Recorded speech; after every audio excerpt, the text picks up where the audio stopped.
Did you find yourself thinking about a new game, a new adventure, or just something to play in the meantime when other gaming obsessions are not providing a full-time satisfaction? Then Final Fantasy XIV could be exactly what you're looking for. So let me try to display the game with its new Shadowbringers expansion in all its glory and focus on the aspects where it shines and overcomes its MMO competition with ease. Let us find out if this game could be the masterpiece you're looking for. First of all, let us cover the most popular trait people are looking for inside of an MMO, PvE and raiding. So if you're a dungeon, raiding and PvE enthusiast, there are very good alternatives, but Final Fantasy does so many things exceptionally well, especially when it comes to its combat system. Most of the bosses you're encountering are well-designed battles, where repetitive elements are forcing you to learn the general mechanic language, while each battle introduces a very special element, like you may be used from World of Warcraft.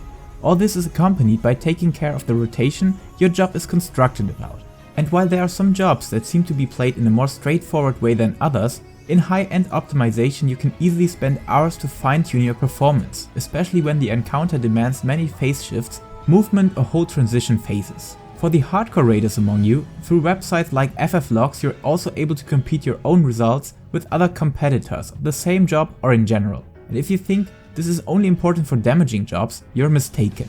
Healers and tanks can also run that competitive game, measuring their DPS results against others, while also sticking to damage mitigation and healing.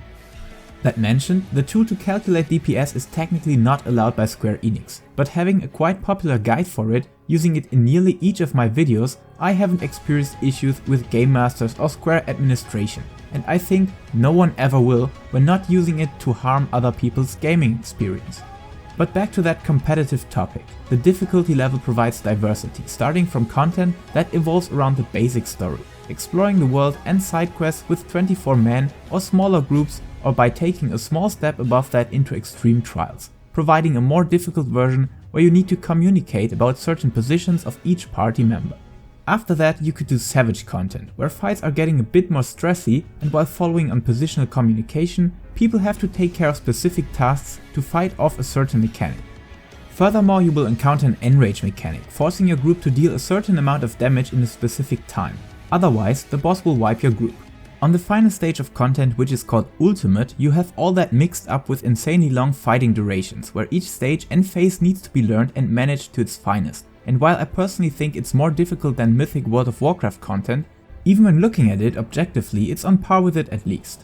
But my personal highlight that also takes place on a lower difficulty level, like the extreme trials, you can spend hours to optimize your performance, so when you don't have the time to join static raid groups or stick to static dates, you can easily have your personal competition on each content level. I literally spent around 50 tries on a single fight to bring my summoner DPS ranking into the top 10 of this fight alone, so don't worry about the lack of raiding competition here. Apart from that, while the gear optimization can be solved quite easily, the combat system is so complex that it requires all of your focus and skill to round up your execution, leading into a skill-driven direction instead of the tedious grind of Azerite power or primal legendaries inside of other well-known titles. Above that, for those of you who enjoy the comfortable evening run of your favorite 24-man raid or doing dungeons of the story version of raids with friends, Final Fantasy meets the perfect balance of a reasonable challenge and having fun with your job's combat system, or just feeling the internal competition with your friends. So, if you want to go full-time PvE content, Final Fantasy is the perfect game for you, creating a strong standard that other games have to compete against. And for making things clear, the combat system is not slow, its development just takes its time, being like a well-aged wine, peaking its quality and enjoyment in Shadowbringers. Don't spend a single thought about hating the combat system until you reach 70 at least. It's a whole different thing, just believe all those people that are writing 30 pages of theory crafting scripts, or just those enjoying the game in its combat systematic glory. While the PvP system should mostly be seen as a mini-game, on the crafting and gathering department Final Fantasy XIV recreates the whole definition of these aspects. There are people avoiding nearly all the battle content just for crafting stuff for their free company, their own wealth, or just by having fun to optimize their crafting rotations and gear.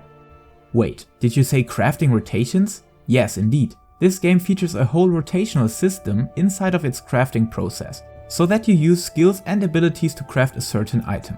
And even when having a reduced complexity levels in Shadowbringers, the crafting system is the most worked out crafting I've ever experienced in any MMO, and maybe even in any game in general. and as they are planning to introduce actual relic weapons and armor for crafting in this expansion, the system could easily turn into the prime feature of playing the game for some players.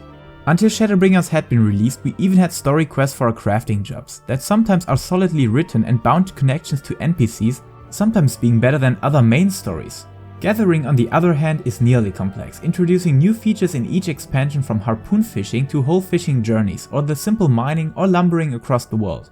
So if you're not the battle-focused type of MMO player and want to supply your free company with brand new raiding gear, pots and food, or start your little furniture, chocobo barding or glamour empire, this game is a must. And this is perfectly complemented by the true endgame, that is the design and development of your own character. Remember, one self-created character can unlock all the content this game contains, which means you can play each battle job, each crafting or gathering job, or any side content on a single character. So making outfits and styles fitting to the different jobs is very important, and through the insane amount of gear pieces with designs ranging from gothic lolitas to revealing healer outfits, and on the other hand bravely fighting knights in shining armor or harbingers of darkness. And as your own and other figures are on the prime focus on Square's designers, you will definitely find the perfect tune to represent you inside of this fantastic game, creating space for role-playing or meeting up with people in a virtual manner. But that is not enough. You could also marry other players with nearly no restrictions to race, gender or anything else. But one of the best aspects for personalizing your virtual image is an insanely diversified housing system, where you could establish the house of your dreams with tons of modification possibilities, where I often found myself in pure astonishment for other people's creativity. And even this doesn't end here. While there are fashion contests inside of the game, there also is a whole community making screenshots and modding visuals of this game in a near professional manner that I haven't seen in any other game, at least not with that amount of quality and passion behind it. Maybe for Oblivion or Skyrim. And without all these amazing cutscenes and cinematic moments of the story, I could not imagine to make other MMO content look as good as it does in Final Fantasy. Without these building blocks, the passionate glamour community and the graphical love to details, my own enthusiasm wouldn't be the same in providing cinematic videos in the way I'm doing it. So thank you Square for taking your time and love to flow into each detail of this game. And while mentioning community and developer relations, this is something very special to Final Fantasy, and what I only experienced with people from CD Projekt Red, for example. The team around Yosh-P is actually listening to players' feedback. Yes, if there are certain issues with anything, they will work as hard as possible to satisfy the needs of the community, and I have never experienced this during the whole 15 years of World of Warcraft. That you could actually influence the game you're playing by your feedback and recommendations. And even if there was a point where I thought Blizzard is providing quality content to make their community happy, Square is actually asking you about your feedback or creating space to bring in community ideas. Above that, in each promotional event like Gamescom, E3 or anything like that, Yosh-P and Soken or others are sitting down playing actual raid fights with the community or starting after-show parties to meet up with them. So if you're still not convinced to give Final Fantasy a chance, I cannot help you. At least not without mentioning the personal groundbreaker that made me fall in love with the game. The story and Final Fantasy references. Like old school Final Fantasies or plot-driven single-player games, you're following on an intense plot to develop relations with other characters, and the world to start your journey into an RPG adventure that overshadows the main plot and story of well-written single-player RPGs. All this is presented in tons of cutscenes, epic battles and perfectly mixes up MMO elements with it, while not focusing on them. The characters are exceptionally written and the story development features impressive plot twists, and I can promise many goosebumps or teardrops when following the path of light or darkness that our self-created character is destined to wander. Together with the best MMO soundtrack I have ever listened to, or the best score in the last years of gaming history after sensei Nobuo Uematsu has left the big stage of producing.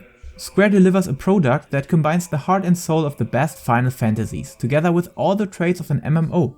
So you're actually playing a AAA RPG, with continuous story building up relations to its world in a much more intense way than even Final Fantasy X, 7, 9 or 8 could never establish, simply by the lack of the MMO aspect.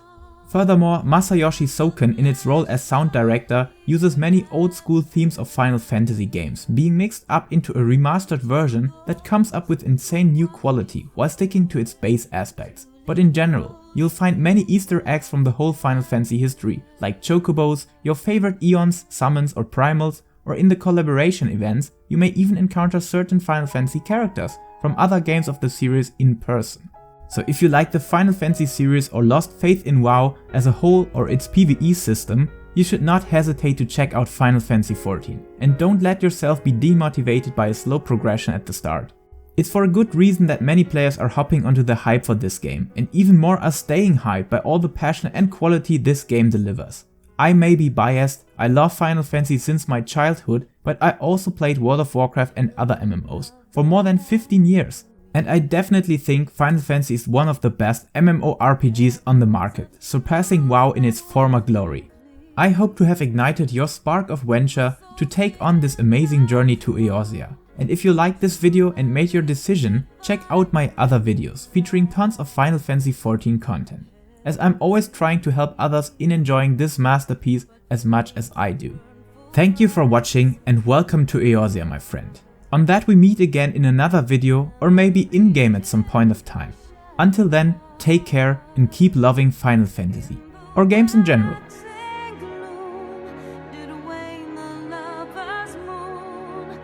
Watching